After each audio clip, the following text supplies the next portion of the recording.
Qua comunque non abbiamo quella popolarità, come dire, di sport. Vai in Asia, la popolarità di sport ce l'hai, c'hai i negozi dedicati al ping pong, c'hai le linee di tennis tavolo, per non parlare della Cina, il Giappone, la Corea, e noi qua ancora siamo relegati, fra virgolette, a un'idea ancora di passatempo, di qualcosa di collaterale, di qualcosa che sta lì a fianco, pur con tutti, no, gli elementi che servono per lo sport, uno sport serio, uno sport vero, perché veramente è uno sport vero, ma non riusciamo ad arrivare ad avere questa identità. In Germania c'è qualcosina, in Inghilterra anche, ma qui da noi in Italia, negli Stati Uniti, che è super popolare, io ho vissuto là 6 anni negli Stati Uniti, in California, è super popolare, potenziale incredibile,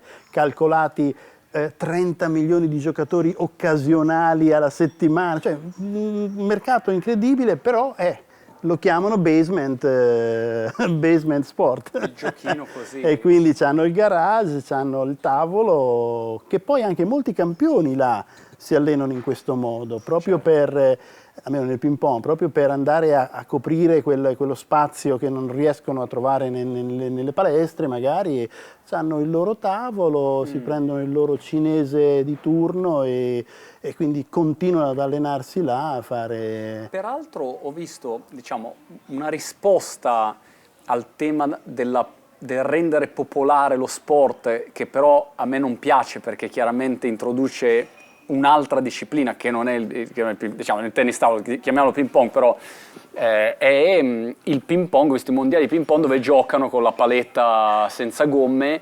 Peraltro ho visto tipo Sandpaper, Žmirjev, l'ho visto che è lì che Maxime che era lì che Bagley, era un fenomeno anche, sì, tutti i giocatori che si sono... Gente che in un torneo insomma, la prende con le mani, però lì è un altro sport e cercano di spettacolarizzarlo, però chiaramente è proprio un'altra roba, insomma. Guarda, il problema è semplicemente le abilità che sono incluse nel ping pong. Io lo chiamo ping pong perché per me è più diretto, non il tennis tavolo, ping pong, in Cina si chiama ping pong show lo dicono, quindi ping pong, e ci sono talmente tante abilità che rendono uno sport difficile, veramente difficile, anche per quelli di un certo livello è comunque difficile.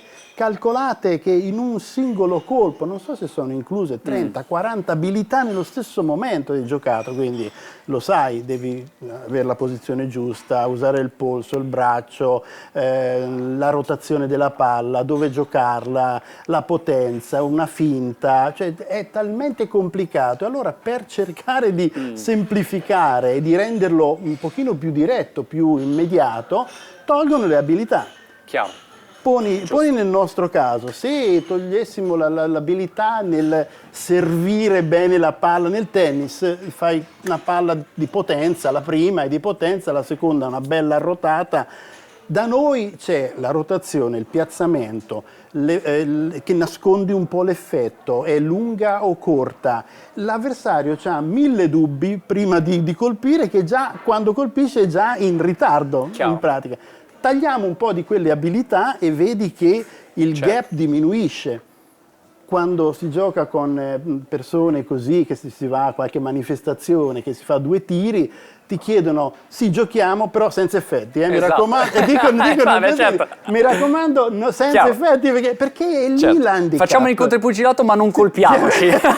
Sfioriamoci. Esatto. Quindi, capito, è quell'abilità supplementare che crea fascino, per carità, ma al tempo stesso anche l'inabilità dell'avversario, perché se non vedo bene un servizio come è fatto, rispondo talmente banale che l'avversario vince il punto e è finito, insomma. Infatti è un altro sport, infatti ti confesso, Max, che io ho perso con le racchette di legno. Una volta sono andato a casa di un amico lì in Inghilterra, tutti hanno detto, Montemagno, he was a ping pong champion, sono arrivato e questo mi ha spaccato in 2, perché, capito, buttavo lì, non sapevo cosa fare, sembravo un cretino. Esattamente, e quindi pensano che io non abbia mai giocato. Ti annullano le abilità di cui te sei abituato a usare per confondere l'avversario. quella è una racchetta che azzera praticamente, annichilisce il senso vero dell'effetto, perché il problema nostro è l'effetto. Quindi quando si è in presenza dell'effetto è una cosa che la gente non capisce, e i ragazzini non capiscono, lo capiscono a loro spese perché perdono tante volte, e quindi poi quelli più talentuosi riescono a ovviare a questa E anche perché in video a quel punto magari vedi un match e tu vedi uno che fa così e l'altro risponde e dici ma che sport è questo qua? No? Non si comprende. Non si riesce a dare la dimensione, chiamiamola così, popolare dello sport. È popolare, ma non è popolare come lo intendiamo noi. Visto che ormai in ogni video cito il documentario di Alex Honnold, Free Solo, secondo me è la stessa cosa. Cioè, lui è il climber, no, che va su a mani nude senza corda.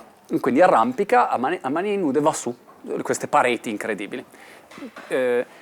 Quella cosa lì la può fare chiunque. Cioè, non hai bisogno di niente, non hai bisogno di tecnologia, non devi essere ricco, devi semplicemente andare su, c'è una parete, vai su. Il problema è che non lo può fare di fatto quasi nessuno, no? E quindi il problema nel ping pong è che tu a volte vedi dei giocatori che sembra semplice, ma quella cosa lì, cioè, capite, il servizio di Wallner, ce n'è uno su 1 miliardo che può fare quella roba lì. E quindi è difficile da comprendere. Ripeto, le abilità coinvolte sono talmente tante e i giocatori le sfruttano anche queste abilità per creare ancora più variazioni. Prima si parlava di una giocatrice che seguivo quando ero in India l'anno scorso, ha ottenuto dei risultati incredibili al Commonwealth Games e agli Asian Games. Lei è riuscita a espandere, a esplorare molte più abilità di quello che credeva fosse il suo bagaglio completo, e da lì che ha avuto la sua crescita, l'esplosione. È stata poi anche premiata come giocatrice rivelatrice del 2018, e io insistevo proprio a dirle: guarda, più vari e meglio è. Cerca di confondere, cerca di non dare no clue agli avversari, non dare nessun indizio. È riuscita a vincere un game con un'avversaria di Singapore facendo 11 punti totalmente diversi, in 11 modi diversi. Chiaro. È stato proprio l'apoteosi delle abilità che si mettono. Poi vedi dei giocatori che fanno sempre le stesse cose, ripetitive, sono bravi, però ognuno sfrutta le proprie potenzialità, magari anche guidato in un certo modo, oppure secondo la propria sensibilità, il proprio feeling, ma è sempre lì, cioè cerchi sempre di fregare l'avversario in qualche modo, più o meno effetto, più o meno veloce, più o meno angolata. Di recente, sai che mi ha colpito, peraltro io devi sapere che, vabbè, non gioco da anni e non mi ricordo l'ultimo match che ho fatto serio, cioè in una gara così proprio, non mi ricordo, anni. Però dal punto... Io 2008, la mia ultima 2008, gara 2008. Hai fatto l'ultima gara? Sì. Probabilmente sì, intorno a quello, non lo so. Comunque, però dal punto di vista dei video che guardo, sono aggiornato a ieri sera, ecco, ho visto... Cosa ho visto? Ho visto un ball, peraltro con l'algoritmo di YouTube che continua a segnalarmi roba. Ah no, ieri ho visto Timo Boll Yamin.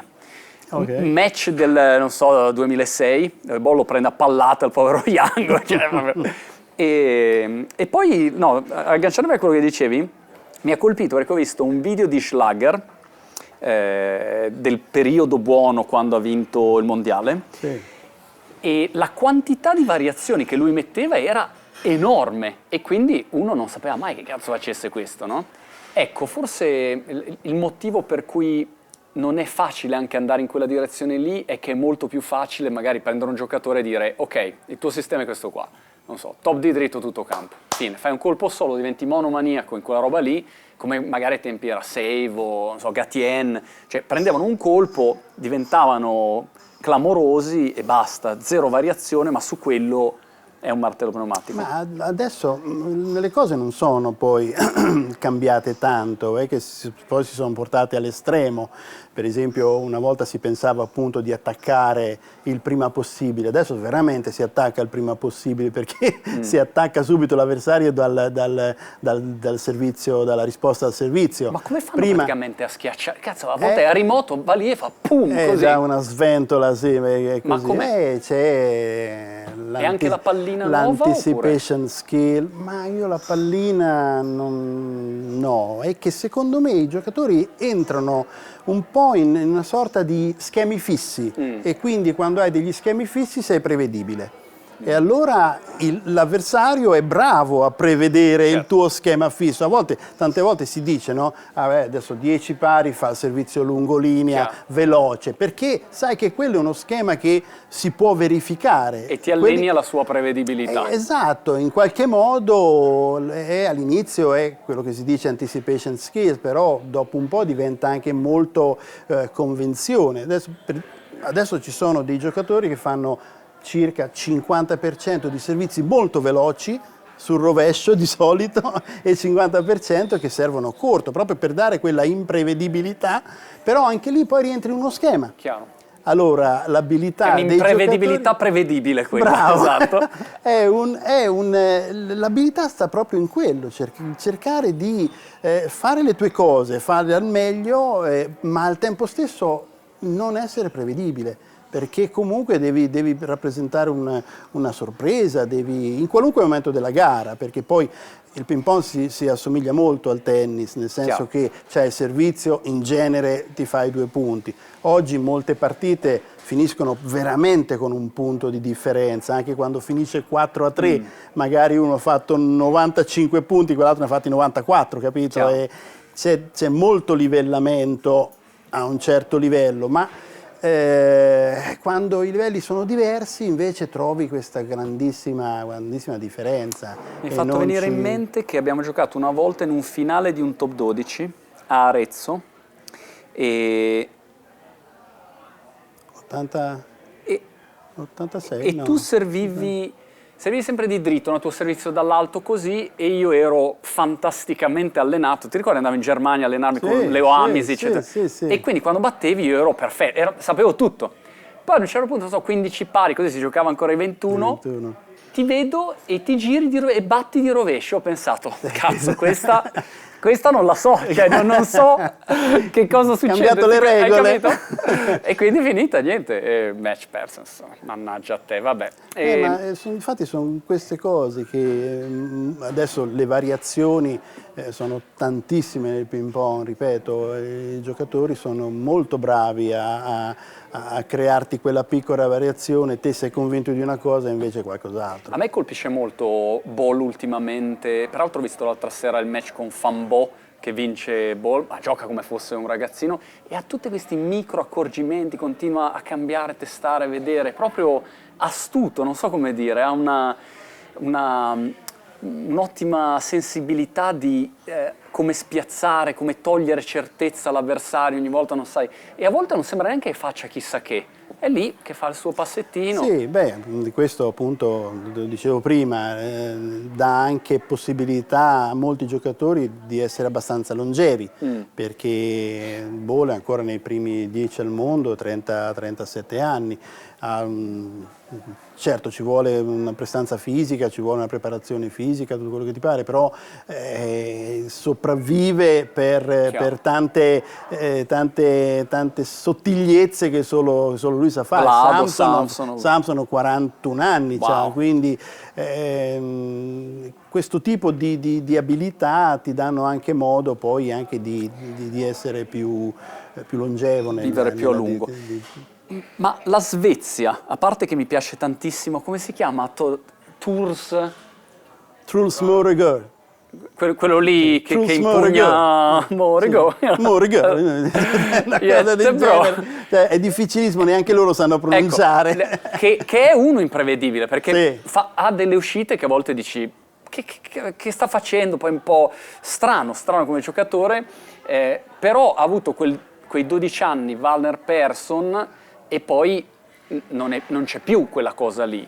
Secondo te perché un paese ad un certo punto esplode oppure invece continua nell'invisibilità? L'esempio della Svezia è lampante perché c'è stato un periodo, una congiunzione astrale che ha visto questi 3-4 veramente forti, Wagner, Persson, Carlson, anche Peter Carlson, tutti e tre campioni del mondo 2000, e lì per i giovani che crescevano dietro, che comunque avevano l'idea, no, del campione olimpico, l'unico campione olimpico della Svezia o campione del mondo, Wagner, trovavano il muro, non riuscivano a esprimersi come volevano. In Cina, in altri paesi magari ti tenevano, aspetta, guarda, tu c'hai 25 anni, 26 anni, va bene così, hai fatto la tua, lasciamo andare avanti gli altri, ma in paesi come la Svezia oppure la Germania, adesso la Svezia sta venendo fuori qualcosa, ci sono dei giocatori, questo Truss è veramente di talento, eclettico. Un po' eclettico, imprevedibile come si diceva, poi sì, anche un personaggio, è un brand già di suo, c'ha una personalità veramente, veramente sua che insomma vediamo adesso come va. Sono i mondiali adesso tra qualche settimana, vediamo un po' che cosa. Però voglio dire, combina. la Svezia, quando io mi ero andato a allenare mi ricordo andavo a giocare a Ankby, che era il club, quello dove c'era, e mi ricordo che una volta sono andato lì, è arrivato Appelgren e Wallner a allenarsi, ovviamente mi sono fermato per guardarli perché ho detto non mi sembra. Hai lasciato il tavolo. Sì, ho detto scusate. Lei come Figurelli, come Figurelli al tre sparire, io sono sparito. E anche perché cioè, ti vergognavi, no? Questi facevano passi lunghi, non sbagliavano mai, io facevo passi lunghi, dicevo vabbè, fammi guardare un attimino Valdi. Però voglio dire, Ankby era sporco, triste, per noi giocatori un'atmosfera meravigliosa, era proprio un teatro, però dal punto di vista diciamo di un osservatore indipendente dicevi ecco proprio uno sport povero, cioè non ci sono risorse, ugualmente però c'è stata questa loro esplosione. Quanto conta secondo te il fatto che poi ci siano investimenti proprio nel singolo paese per dire ok adesso facciamo crescere questo sport e allora creiamo le strutture, gli allenatori e via dicendo? Beh sai, conta molto perché poi quando tu crei una domanda devi essere pronto a dare l'offerta. Ti faccio l'esempio dell'India, risultati incredibili, l'India è un paese di enormi potenzialità. Dopo i risultati del degli Asian Games c'è stata proprio un'esplosione di richiesta nelle accademie, quelle che loro chiamano accademie, noi chiamiamo le società sportive, ma non avevano lo spazio, non c'erano le infrastrutture per farli giocare, quindi hanno mandati parecchio via. E questo è un esempio, no? di un paese con tante potenzialità, ma se non hai poi la struttura dietro, vai in Cina non hai problemi, palazzoni da 5 piani con 24-26 tavoli per ogni piano, voglio dire, ognuno per le fasce di età, quindi in Giappone la stessa cosa, in Giappone 300.000 tesserati, registrati, quindi dipende dall'organizzazione, dipende dalle risorse. Certo, più possibilità dai, ma anche la domanda che potresti avere. In posti dove la Svezia, per esempio, negli anni d'oro avevano creato questo grosso interesse, anche lì forse non sono riusciti a creare le condizioni giuste per le nuove generazioni. Tanto questi comunque avrebbero finito prima o poi, e poi invece non è venuto fuori niente. Adesso per esempio c'è un pochino più possibilità con questi tornei un po' più allargati. Prima le squadre erano fatte di 4-5, andavano quei primi 4-5 e finito. Adesso si riesce a mandare anche 15-20 giocatori, anche la stessa Italia riesce a mandare ai tornei internazionali Davvero? Molti più giocatori di prima. Magari non sono tutti supportati dalle federazioni, okay. Ognuno ha magari lo sponsorino suo oppure i genitori, comunque c'è molta più domanda di tennis tavolo a livello mondiale e infatti c'è anche una migliore offerta perché l'altro weekend c'erano 4 tornei in giro per il mondo allo stesso tempo. Ah, Quindi c'è quello che va dove c'è più montepremi, quell'altro di là, quest'altro, e quindi c'hai una maggior scelta e più possibilità però di fare Max, poi i risultati. pongisti che guardano i miei video mi sgridano sempre, ma è giusto dirlo. Io, quando vedi i montepremi in Italia del ping pong, penso è difficile così, cioè se io per essere bravo mi devo allenare 8 ore al giorno e quella è la mia vita, non per un giorno, ma per 10 anni, 15 anni, e non sono neanche sicuro di arrivare, cioè io, non so, ho fatto il professionista, diciamo, per 3 anni pieni e non sono mica diventato campione italiano, no? Però il tema è che comunque se anche lo diventi, non è che guadagni come un calciatore, cioè c'è magari 10.000 euro lordi di premio se vinci i campionati italiani. Adesso non so quanto sia l'importo esatto, però sono importi veramente piccoli che è difficile. Ancora una volta, se ci rapportiamo all'Asia, abbiamo un'altra percezione, voglio dire. L'Asia, E lì ci in sono Cina importi sono importanti. superstar, veramente guadagnano parecchio. I trasferimenti delle società, in Cina c'è la Superlega, i trasferimenti tra una società e l'altra sono ricchi, parliamo di milioni di Wow. dollari, non è che cioè, sono bruscolini come si Beh, lì suol sono dire. palanche. Cioè, c'è diciamo che l'indotto privato forse è un pochino più potente dell'indotto pubblico, anche se le federazioni insomma si stanno un po' adeguando. La stessa federazione internazionale all'ultimo Grand Final in Corea c'era $1 milione di montepremi. Complessivo. Complessivo, erano 2 gare, erano maschile e femminile, Ok. singolo, limitato a 16 giocatori. Si sta muovendo qualcosa, però c'è la difficoltà di vendere il prodotto a livello, no, di market. Il badminton vende molto di più. Il badminton c'ha, abbiamo fatto uno studio, il badminton ha una media di scambio quando guardi in televisione, che 30 secondi ogni scambio. Dura, cioè la gente è un intrattenimento. Ok. Il nostro 2 secondi, Certo. 1 secondo e 5. La nostra media degli scambi è 4.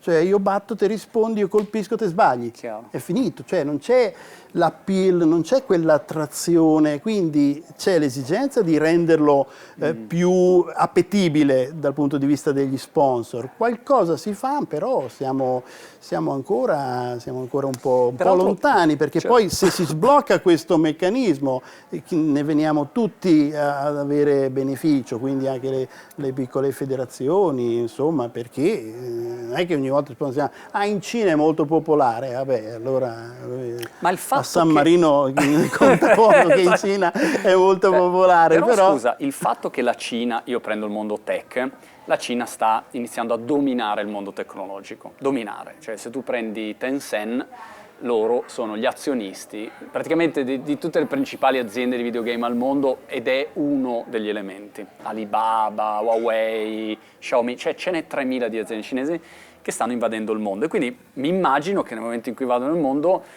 vogliano portare, esportare nel mondo anche uno sport. Non immagino che spingeranno per portare il football americano in giro, cioè mi immagino che diranno "Oh, ragazzi giocare a ping pong", insomma, perché è qualcosa che anche rientra nella cultura, o no?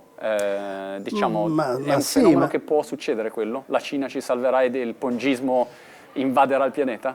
ma guarda, loro, tra l'altro, sul superpotere della Cina nel ping pong ne soffre anche la Cina stessa, perché comunque non è bello vedere un torneo, un mondiale con 4 cinesi che arrivano in semifinale nel maschile, nel femminile, finali di doppio, tutto monocolore, diciamo, quindi anche loro ne risentono.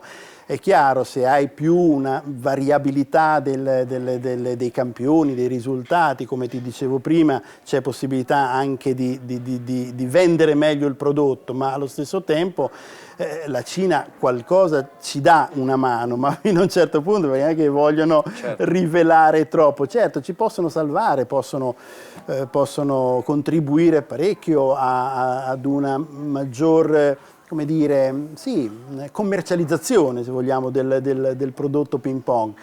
Però poi dopo anche loro hanno i loro paletti, dice guarda che te non puoi perdere, se vai ai mondiali perché vinci, se vai alle Olimpiadi perché vinci, quindi è un compromesso difficile chiaro. da portare avanti. Invece l'India, ai tempi mi ricordo che ero andato tipo a un Open come indipendente, perché in nazionale Vedi, non mi chiamavano, quindi vedi? andai come indipendente, forse era l'Open di Finlandia, mi ricordo, e dividevo la stanza con il giocatore indiano Babor, può essere? Chetan Babur. Chetan Babur, che mi aveva colpito perché lui era molto serio, Sì. cioè era molto professionista, ok? E dormivamo insieme in questa stanza e non era male, però diciamo era uno che nella mia testa pensavo ci posso vincere, non è che fosse...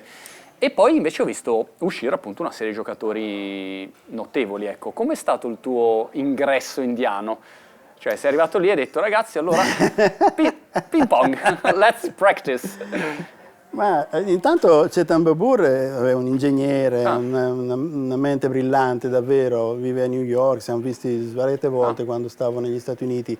E, fino a poco tempo fa è stato il miglior giocatore dell'India. Davvero? È stato quello che aveva battuto Liu Liang. Non ci credo. Sì, aveva battuto durante un L'ho torneo. lanciato io nella camera d'albergo, vedi? Probabilmente. Gli ho dato Quindi, quelle due drittine. adesso è stato soppiantato da altri, ma io quando ho iniziato in India, intanto ho fatto due giri, una sorta di riscaldamento nel 2009-2010, e dove avevamo ottenuto dei buoni risultati. Poi i 6 anni in California. Cioè, prima sei andato in India 2009-2010? Esatto. Poi ho fatto... Ma come head coach? Sì, o come... sì, ero... loro li chiamano foreign expert. Ne hanno molti, dalla ex Unione Sovietica, gli Stati Uniti, Quindi, diciamo, Europa. un consulente esterno che viene e ti aiuta. Esatto, ma non ero responsabile delle squadre, c'era un mio superiore. E poi ho fatto questi 6 anni negli Stati Uniti e sono ritornato in India a fine 2016 per un contratto di 2 anni, e lì invece ero anche il capo, ero anche l'head coach. Ma sai, quando ti trovi in un ambiente così è un po' come dire, allora, qui ci sono diverse abilità, te sei in grado di fare questo, te sei in grado di fare quell'altro, gli dai una buona organizzazione, un buon, come dire, planning su cosa fare e cosa non fare.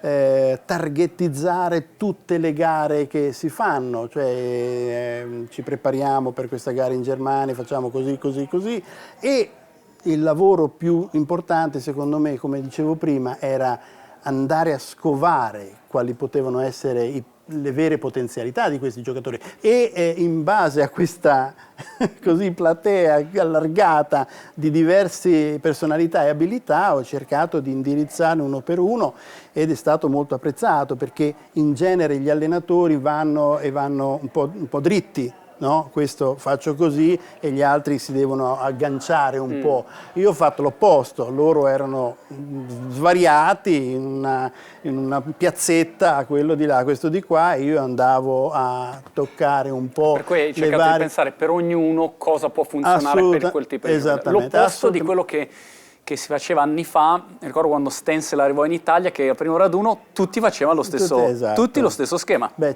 sì, l'ho vissuta anch'io. No, e io pensavo, caspita, però, cioè, appunto, Max e io, cioè, due giocatori totalmente diversi, quindi come possiamo fare lo stesso schema? Forse ognuno ha bisogno di cose sue, però si diceva così. Quindi ho cercato di esaltare più gli elementi individuali, ecco, le abilità individuali, perché poi, ripeto, come la premessa abbiamo fatto prima, sono poi quelle che ti danno, che fanno la differenza nel gioco. Ci sono certe cose che sono standard, uguali per tutti, poi l'abilità individuale è quella che... Allora, qual è la tua? Cosa puoi fare? Se io ti chiedo una cosa di cui sei incapace, è inutile che vado a perdere tempo, perdi tempo te, perdo tempo io. Quindi io devo essere bravo a vedere che cosa sei capace, poi ti do gli strumenti adatti per farti esprimere al meglio quelle tue abilità. Quindi non è, ok, andiamo a giocare, ci mettiamo lì ai tavoli, via, facciamo tutto il diritto, il rovescio, gli schemi. Il lavoro era un po' più complicato, però alla fine risultato decisivo, direi. Come si è evoluto l'allenamento? Io sono fermo a 20 anni fa, quando sì, c'era preparazione atletica, allenamento al tavolo, training mentale poco, iniziava forse in quel momento qualcosina, qualche preparatore, c'è un po' di visualizzazioni. Alimentazione ancora molto, diciamo, blanda, ecco. Oggi come si è evoluto l'allenamento? Ma oggi un po' si tiene conto di queste 4 grandi aree, no, della performance, come si dice, quindi la parte tecnica, puramente tecnica, quello che visibilmente sai fare, la parte tattica, che è come puoi giocare rispetto a dei giocatori o qual è il tuo gioco che devi svolgere, la parte naturalmente di un buon fisico e la parte mentale. Quindi si tende un po' a fare un mix di queste 4 qualità, metterle insieme, perché poi non ce le puoi avere tutte allo stesso livello. Allora cerchi un po' di ottimizzare queste cose, a volte lasci indietro, che ne so, la parte fitness oppure addirittura la parte tecnica, perché sai che quel giocatore lì ha più bisogno di essere, come dire, un po' motivato di più, fargli superare qualche paura supplementare, perché poi alla fine, no, si dice che uno sport mentale Certo. è veramente mentale.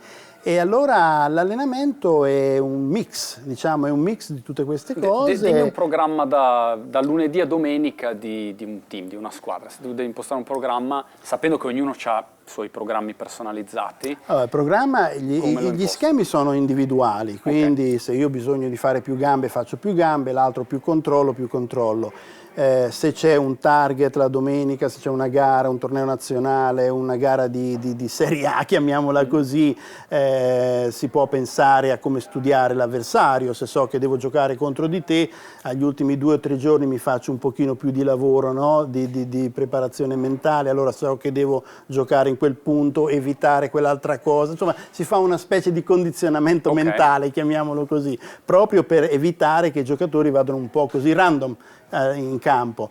Poi c'è tutto un lavoro di mantenimento del footwork, del controllo. Ci sono giocatori, per esempio, che vogliono fare gli scambi lunghi per sentirsi.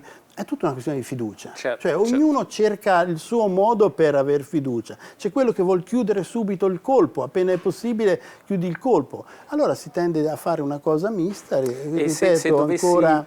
Però stiamo parlando sempre delle 4-5 ore Certo. al giorno, se non di più, ecco, 2 sedute come minimo. Quindi mattina, pomeriggio, allenamento. Io in genere faccio 5 sedute, poi do un break di una mezza giornata completamente libera, magari ci si mette un po' di fitness, a fine session ci si mette sempre ancora un po' di fitness, anche lì è un po' individuale, perché li vedi proprio che i giocatori, se tu imponi troppo, hanno il rifiuto, se gli dai troppa libertà non sanno cosa fare, allora devi sempre un po' mediare queste cose. Allora te magari sei più un lavoratore, il boscaiolo, via, dai, facciamo i plank, facciamo i jumps, facciamo le cose proprio che ti...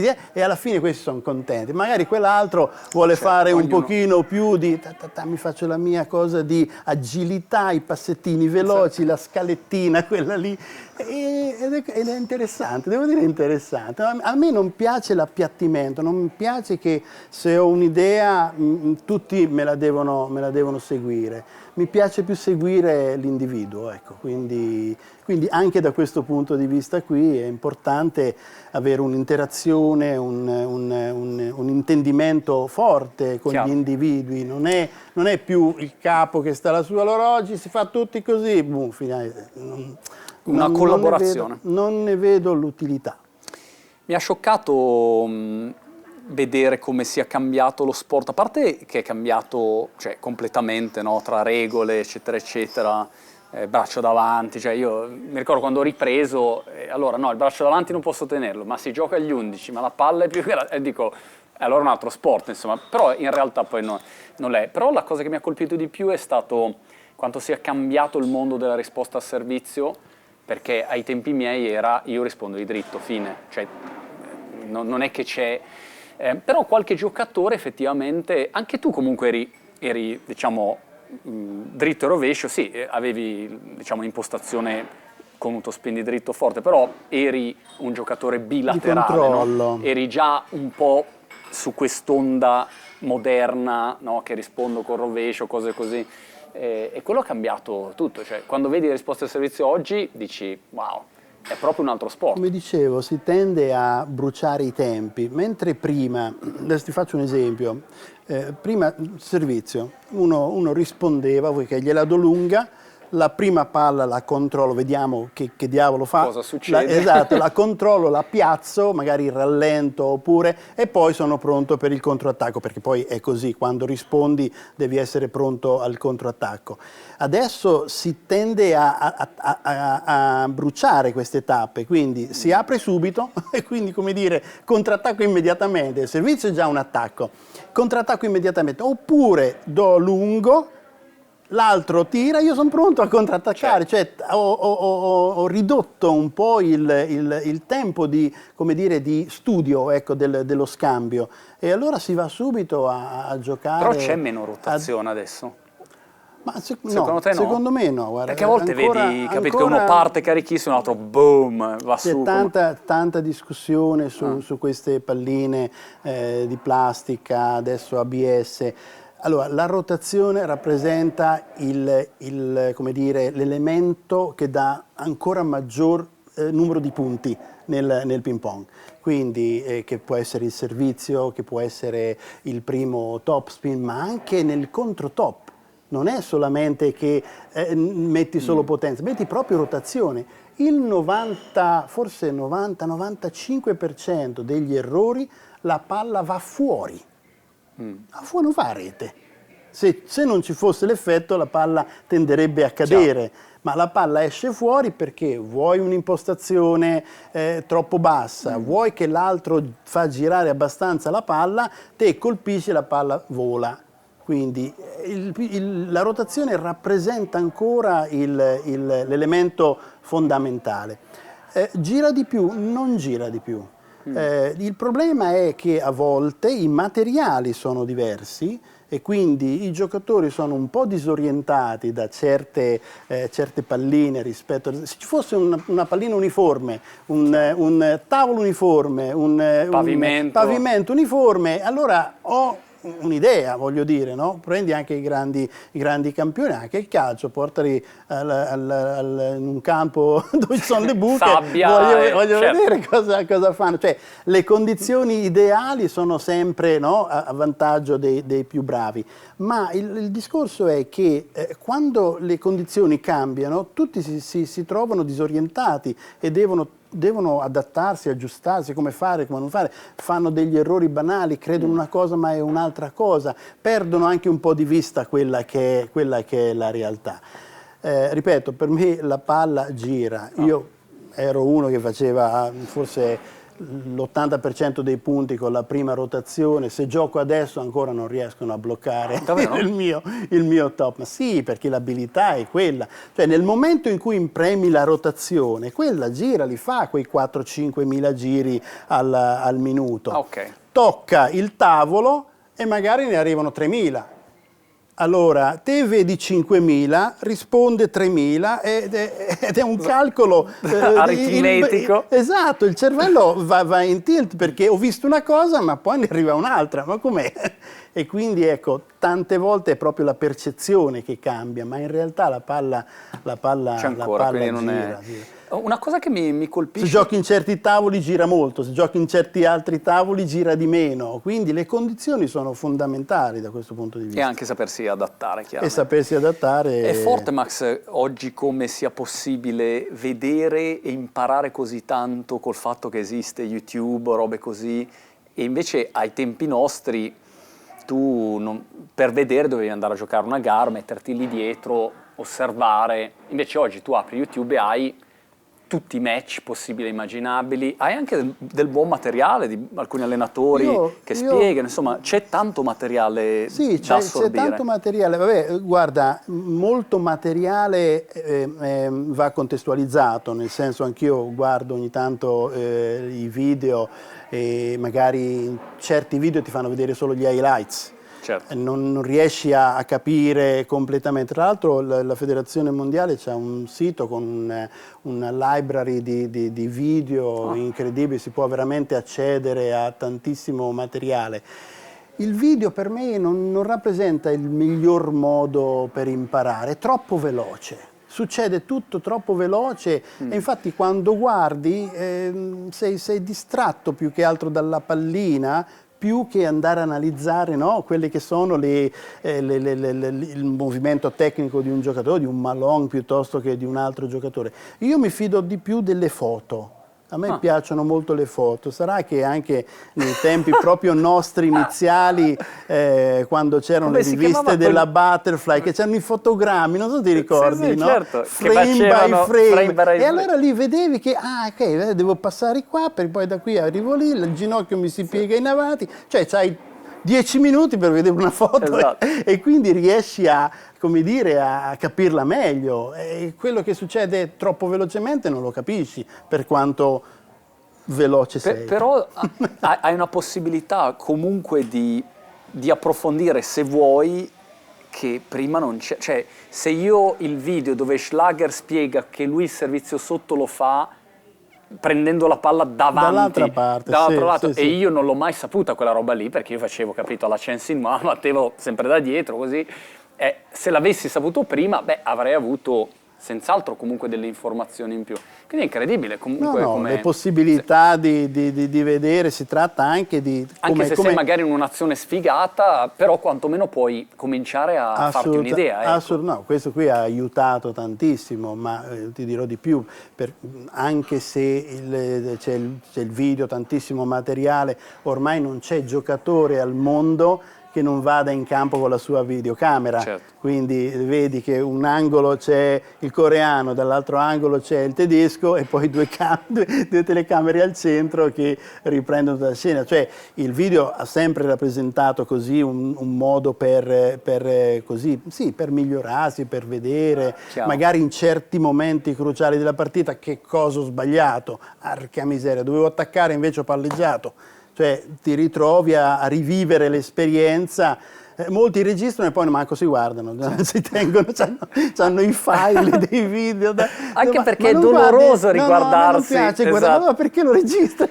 Invece pensa che Kobe Bryant diceva in un'intervista che lui ha sempre riguardato tutti i match giocati, ma lentamente, non lo riguardo, proprio anche quel dolore quando perdi che dici no, quella non la voglio rivedere, invece lui riandava sempre dentro per capire, no, tutte le dinamiche, imparare. Quindi scusa, tu la sapevi quella roba del servizio? Sì. Non me l'hai mai detta però. La palla, scusa, non vale, perché non me l'hai mai detto? La palla è rotonda, teoricamente si può generare un servizio tagliato o di topspin in qualunque punto della sfera. Ma porca paletta. A volte Max gli vai proprio dall'altra parte.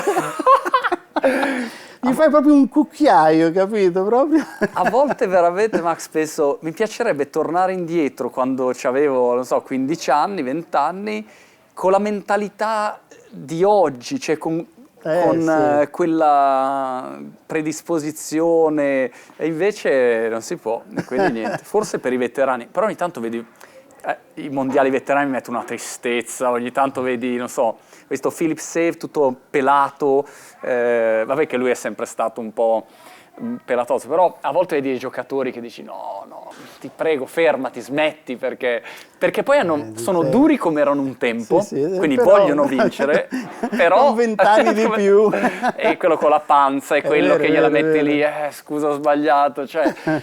no, ecco, quindi quello è un festival, è una festa. L'anno scorso sono stati i veterani a Las Vegas, è stato un festival, proprio una cosa, non so, 5.000, 6.000 Ma tu hai giocato qualche mondiale veterano? Io non ho mai giocato, non credo di andare. Ho fatto solo una volta un veterani europei a Courmayeur e mi sono perso al secondo turno e l'ho lasciato. Davvero? Così? Sì. Alcuni, comunque voglio dire, quando vedi alcuni giocatori, sai, cioè se Persson entra in campo comunque è ancora un signor giocatore, no? No, ma infatti diciamo, anch'io, noi giochiamo, insomma, non abbiamo mai lasciato in buona sostanza. Poi per me, per il lavoro che faccio, è assolutamente indispensabile giocare.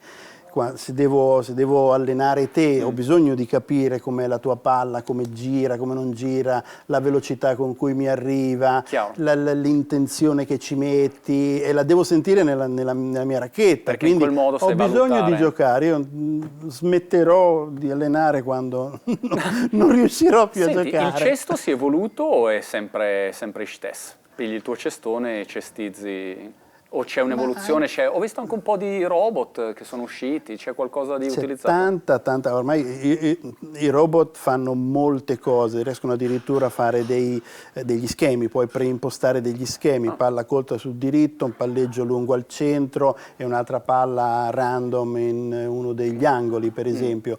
Riescono a elaborare 5-6 palline. Ma io il robot personalmente non mi piace più fare direttamente. Il cesto è usato anzi per molteplici applicazioni, chiamiamole così. Può essere lo semplice sviluppo di un colpo, oppure il miglioramento della velocità. Sembra banale, ma lì ci puoi fare veramente mille cose. Dipende qual è il target.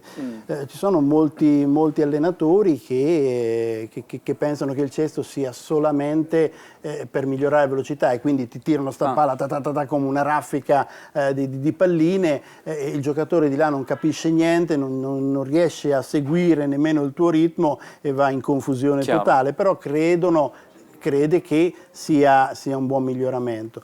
Io in genere faccio dei cesti molto lenti, non vado mai a velocità, magari metto pressione tra uno scambio e l'altro, però la velocità della frequenza, diciamo, delle palline, secondo me, ho bisogno che il giocatore capisca e pensi a quello che succede, perché devi comunque ragionare in un breve tempo e devi fare la scelta giusta. Ma se tu dovessi dire, rispetto ai tempi in cui ti allenavi, non so, con Enzo Pettinelli, a Senigallia, e oggi vedi una grande trasformazione proprio degli schemi che si fanno e dell'impostazione complessiva, o più o meno le basi logiche sono le stesse? Perché ti faccio un esempio stupido che mi ha colpito l'altro giorno. Vedevo Ball giocare, ma anche Malong, e a volte loro dal rovescio, quando vanno sul dritto, non incrociano e semplicemente hanno, diciamo, un piccolo chassé hop e tornano indietro, che un tempo le donne facevano questo, no? Perché l'uomo invece andava, incrociava, faceva... Certo, il passo più lungo. E invece, per dire, mi ha colpito, ho detto, cacchio, quella roba lì però, ti ricordi i coreani che facevano sempre incrociati, le foto che hanno tutte queste gambe che vanno dappertutto? Per cui ci sono stati ovviamente degli adattamenti anche, no, proprio dei passi e di come stai in campo. C'è stata una grossa trasformazione o più o meno, se tu dovessi dire... alla fine quello che chiamiamo i passi sono rimasti sempre quelli. Okay. Cioè il passo, quello che fa il cestista, come si dice, lo shuffle, oppure il pivot, il passo giro, in Italia si dice passo giro, il salto incrociato, oppure quello che dicevi tu. Sono 4 praticamente i movimenti laterali da questo punto di vista. Il problema, forse ti riferisci a molti giocatori fanno questa cosa, ma a mio modo di vedere è un modo incorretto, perché in genere quando si fanno degli schemi sono schemi preorganizzati, e quindi il giocatore sa che la palla arriva in una certa area, si muove in anticipo rispetto alla palla, pertanto sembra che il passo sia molto più breve, ma in realtà si era mosso prima, aveva organizzato il suo movimento di gambe sapendo che quella palla sarebbe arrivata là. Non c'è quella imprevedibilità. Se fosse stata una gara, allora, siccome non avrebbe saputo se la palla fosse tornata sul rovescio o sul diritto, allora in quel caso avrebbe usato il passo incrociato. Molti lo fanno un po' come dire, vabbè, faccio jogging, faccio la corsetta mia, oppure faccio le ripetute di sprint e allora ci metto un'altra intensità. Quindi sembra che sia tutto più facile, in realtà si muovono con largo anticipo perché è uno schema preorganizzato. e quindi pre-arranged come di solito diciamo, no? E allora il cervello si organizza in anticipo, devo andare là e quindi mi muovo in anticipo. Il tuo passaggio da giocatore a allenatore com'è stato? A parte che già da giocatore è sempre molto analitico e molto tattico, però è stato diciamo, un passaggio naturale che hai detto... Ma sì, a me è sempre piaciuto innanzitutto capire le dinamiche di quello che succedeva, no? Il perché dell'errore, c'era poi il lavoro successivo che magari tornavi in palestra subito dopo una sconfitta e andavi subito a lavorare sulla parte tecnica. Ma a me è sempre piaciuto, quindi quando ho smesso, la mia ultima partita di nazionale è stata nel 95 negli Stati Uniti, sì, la Coppa del Mondo nel 95, e da lì ho iniziato subito praticamente ad occuparmi di insegnare. E poi insegnare anche un po' è stato una mia passione anche nel promuovere, comunque del far apprezzare meglio quella che è la disciplina, quindi insegnare, non necessariamente portare avanti un campione da zero, no? Un giocatore da 0 a 100, ma proprio la cultura dello sport, la cultura del gesto, la cultura del movimento, il sapere come funzionano le cose, ci sono dei meccanismi, a volte ci sono i cinesi che tengono queste lezioni, che spiegano queste cose banali, ma in realtà sono molto vere, che se c'è un effetto, per esempio, che va a destra, allora la racchetta deve andare verso sinistra. Questi dettagli. Questi dettagli sembrano dettagli banali, però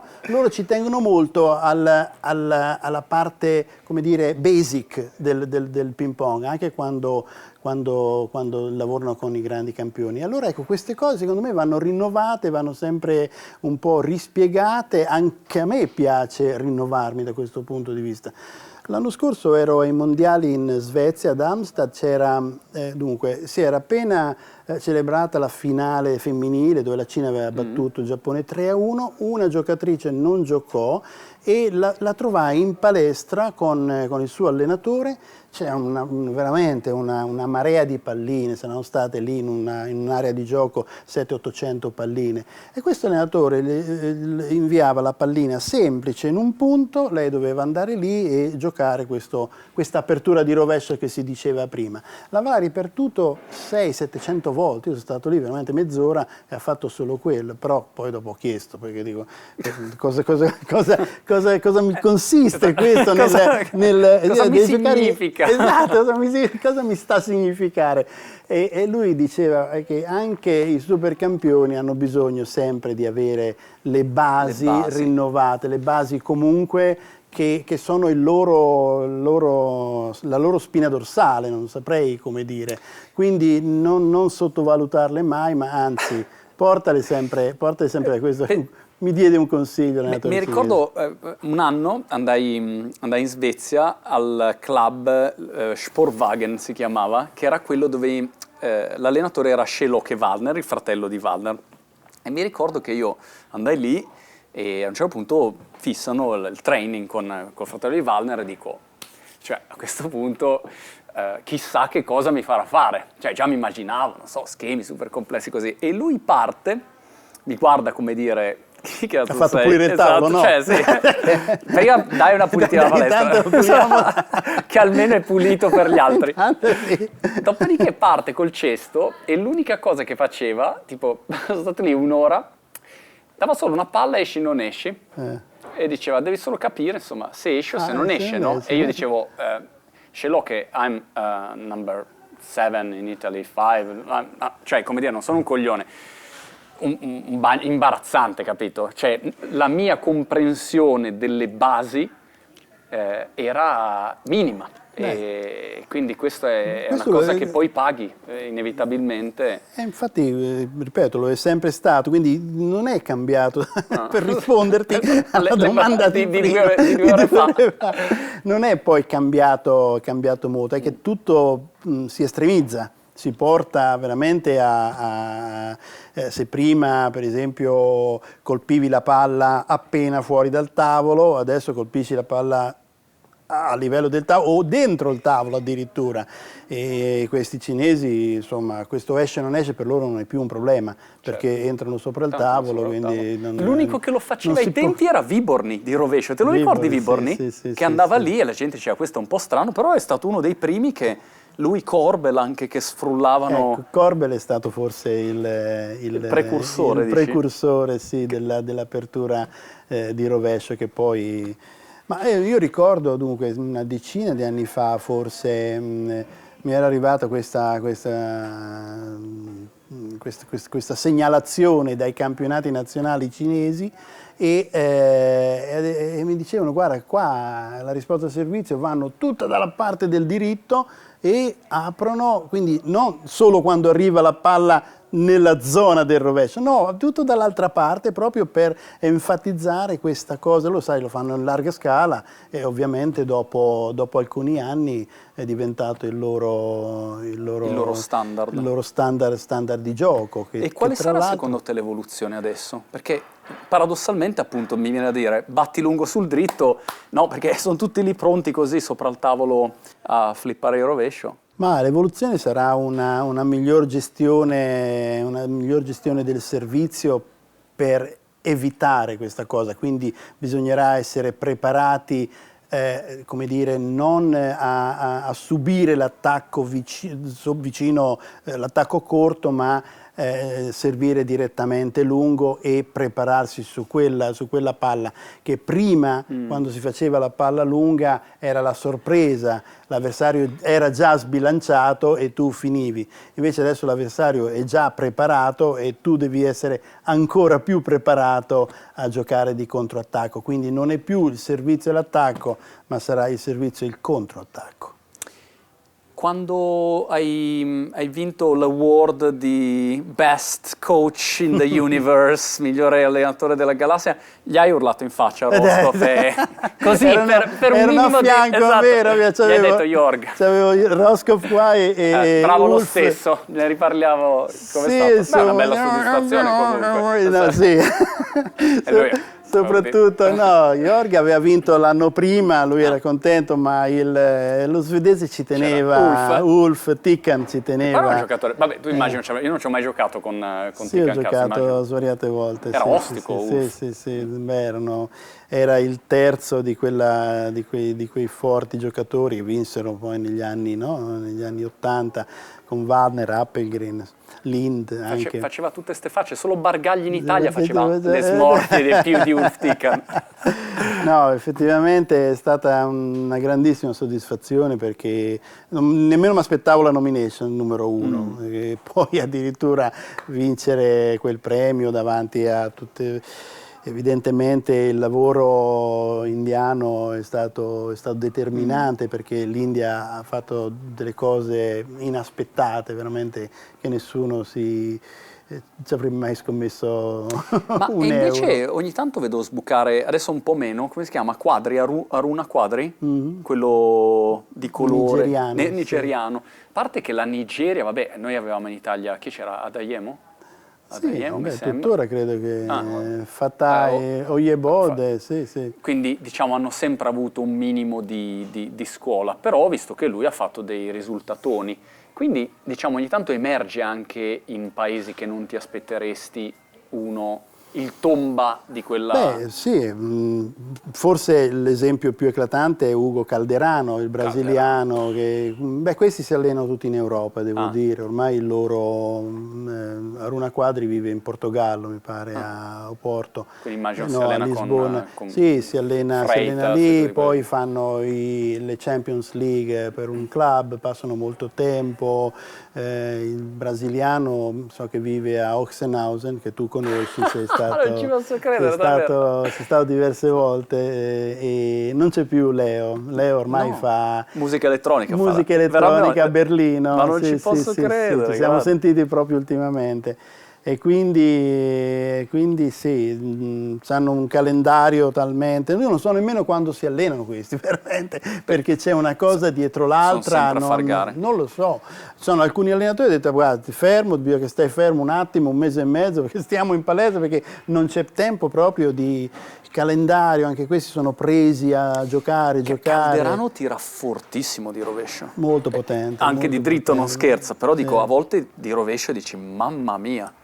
Ma come fai a fare delle migliorie tecniche su un giocatore che è sempre in circuito e si allena e sempre a far gare?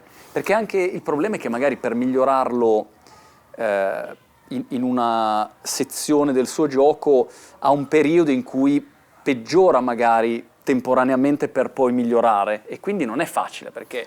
Le migliorie non sono tanto tecniche, possono essere più di applicazione, quando le metti in pratica che è diverso. Magari in certe situazioni anche lui, per esempio, invece di giocare una palla, di giocare il meglio che puoi fare, magari si sente un po' in difficoltà e gioca una palla di controllo che se la giochi con quelli bravi, la palla successiva non la vedi, e allora è quando magari che puoi migliorare, perché la tecnica ormai è lì, ma siccome stiamo parlando veramente di frazioni di secondo, che non se sbagli, però se ti prepari quell'attimo, perché parliamo di attimi, quell'attimo dopo, la palla ha già fatto quei 7, 8, 10 centimetri di troppo, e il colpo non è... Una volta andava bene, ti aggiustavi, ma adesso se non è al meglio, l'altro prende subito, ma come fanno, Max? Prende subito come il fanno vantaggio. I cinesi? Cioè, negli ultimi anni, se tu vedi Malone, Fan Zhendong, cioè tutti questi qua, come fanno ad arrivare 9 pari e vincere statisticamente sempre nelle gare importanti, che è proprio una frazione ormai, perché agli 11 è veramente una frazione, poi c'è una pressione addosso pazzesca. Qual è il motivo per cui riescono a continuare inevitabilmente, che dici, cazzo, ma... Ogni tanto capiterà, perché tolto ball... Io parlerei proprio di disciplina, disciplina di quello che devi fare. Insomma, sei coerente, devi andare... Molti si fermano, 9 pari, molti aspettano, spero di vincere. Non si prendono la responsabilità. Tanti, anzi, molti giocatori si bloccano proprio. 10-6, ho visto tantissimi giocatori aspettare, speriamo che l'avversario mi dia il punto. E qui è mancanza di disciplina. Questi giocano e mettono in pratica esattamente quello che c'è da fare. Non possono, fra virgolette, dimostrare, far vedere la debolezza in quel momento. Va bene, non va bene, sbagli, puoi anche sbagliare, perché sbagliano anche loro, ma devi fare la cosa giusta, devi fare la cosa che è quella tua, quella che sei stato, come dire, addestrato a farla. Non esiste che in quel momento faccio un passo indietro e lascio che le cose accadano, le faccio accadere io. Quindi assumerti la responsabilità. Assolutamente, assolutamente. E loro, dici, sono condizionati e trainizzati per fare... Ma sì, sempre quello in continuazione. Non li ho visti fare una cosa... Sai, tante volte anche noi giochiamo con dei giocatori, anche tu l'avrai provato, no? Di giocare con dei giocatori più scarsi, siccome sono scarsi, siccome ho margine e quindi, sai cosa, palleggio, lo faccio sbagliare, tanto magari... È un atteggiamento sbagliatissimo, perché loro non lo fanno quando giocano con quelli scarsi. Loro mettono in pratica quello che sono capaci di fare. Si possono vincere 11-0, vincono 11-0.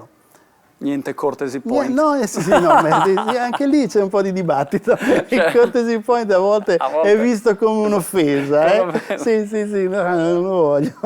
E quindi loro sono, io la chiamo proprio disciplina, perché comunque prendi cattive abitudini, attitudini sbagliate, perché in quel momento non lo fai e dici di poterlo fare nell'altro momento. Cioè l'attitudine è quella, cioè lo faccio con te che sei 100 posizioni sotto di me, ma lo faccio anche con quello che è una posizione sotto di me. Cioè non perché te sei così al mio livello faccio qualcosa, te che sei a un altro livello ne faccio un'altra. Cioè questo è sbagliato proprio io le chiamo cattive abitudini, perché se le fai una volta, poi le puoi rifare anche in momenti più delicati e più cruciali della gara, perché non ti accorgi, ma è un piccolo coso che ti ronza lì, e invece di agire come dovresti non lo fai. E perdi. Se torni a allenarti per 3 mesi, in Italia che classifica avresti secondo te? Questi giocano troppo veloci, io mi difenderei innanzitutto, quello rimane. Quello già la secondo mia me fai un sacco di battutina di rovescio banale sul corsa sul diritto. Ne porti a casa un sacco. Sì, quello sì. No, effettivamente il gioco è molto rapido, subito aggressivo sopra il tavolo, bisogna veramente star dietro. Userei le mie solite armi del rallentare, velocizzare, confondere il più possibile. Aspetta Max, tu sei il primo giocatore nella mia vita che ho visto nascondere il marchio della pallina quando battevi. Sempre, quello sempre. Perché, poi la gente non lo sa, ma lo nasconde perché così non vedi l'effetto, no? Perché sennò io guardo, se c'è effetto la palla gira e quindi... Sempre la pallina simile, il marchio è sempre dalla parte tua. E a un certo punto ricordo che tu girasti il marchio e ho detto, cazzo, e adesso come faccio a vedere la rotazione? Adesso ci sono quelli che cercano di nascondere la pallina in tutti i modi, con la faccia. Fanno la pallina, nasconde con la faccia. Ma come con la faccia? Ti chiama, l'arbitro ti dice fault. Ma in che senso con la faccia? Alzano la palla, poi quando scende la fanno girare qui. No, genio! Genio! Sì. Perché qua dietro non si può, perché... tolgono... E poi ti scende qua. Ma questa è una genialata clamorosa. Sì, lo fanno. Ma è vero che tu battevi... E poi colpiscono quando esce la Esatto, tac, e non si vede. Come Richard Prause, ma senza braccia. Ma è vero che tu battevi a martello da sbarbato? Sì. Io ti ho perso in quella parte lì. Moltissime. Batteva a martello. Volte. Eri il predecessore di Okcharov, lui neanche lo sa, ma tu già facevi. Nei primi anni 70 eravamo in tanti a fare questo servizio qui, no? A martello, proprio. Tomahawk, quello che richiamano. Adesso lo fanno anche dall'altra parte, con il rovescio. E questo qua invece non è più uscito. Ai tempi non ha attecchito. È rimasto c'era solo Bousso che faceva, ti ricordi Bousso che faceva questo qua? Poi il resto non l'ho mai più visto. Va bene. Senti Max, appena rimetto a posto la spalla mi alleno e poi ti sfido ufficialmente, perché insomma... Fai una girata a Senigallia Arrivo a Senigallia e facciamo una rivincitina, perché insomma penso di avere qualcosa ancora da giocare. Grande, Va bene, grazie a te.